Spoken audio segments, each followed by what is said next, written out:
In this lesson, we will learn how we can rotate objects at a specific angle. The tool we use to achieve that is the Rotate tool. Naturally, we can rotate a line, a surface, or even an entire object. In the open file, a few objects have been created in advance to help me give you a few examples. In the first example, the surface of the rectangle has been rotated by 30 degrees. To rotate it back to 0 degrees, I will select the entire surface, and then I will activate the Rotate tool. You can activate the Rotate tool if you expand the Tools menu and select the Rotate option. Alternatively, you can simply click on the Rotate icon that you can find in the toolbar on the left. Once I activate the tool, a protractor appears in the drawing area, and the message, Pick Rotation Plane and Origin, appears in the status bar. This means that I have to define the plane and the center point of rotation. Since the rotation will take place on the XY plane, I will select the lower left corner as the center point of rotation. Then, I need to align the bottom of the protractor with the bottom side of the rectangle. To do this, I will simply click on the bottom right corner of the rectangle. Now that the protractor is aligned correctly, I will type in the number 30 and then press Enter to define the rotation angle. Notice that the rectangle was rotated by 30 degrees. At this point, you might think, can't I just select the line of the bottom side to rotate the rectangle?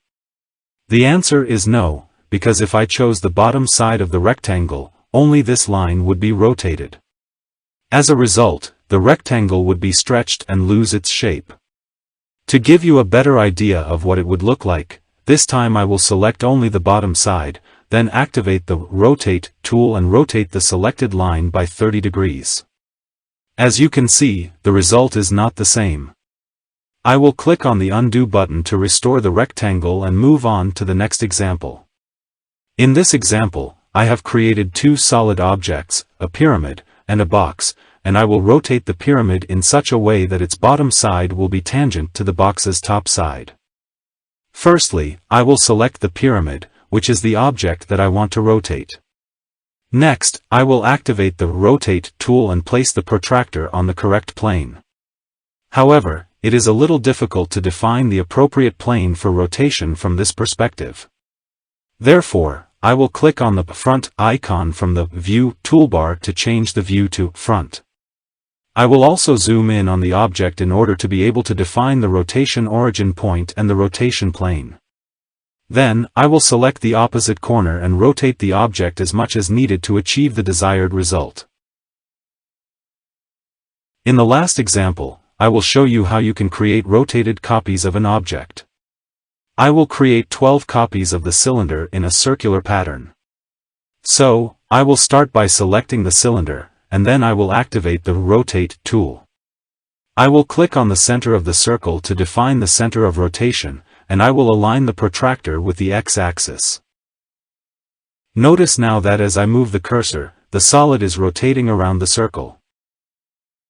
I will press the Control key to create a copy, type the number 30 to define the angle between the original object and the copy, and then press Enter.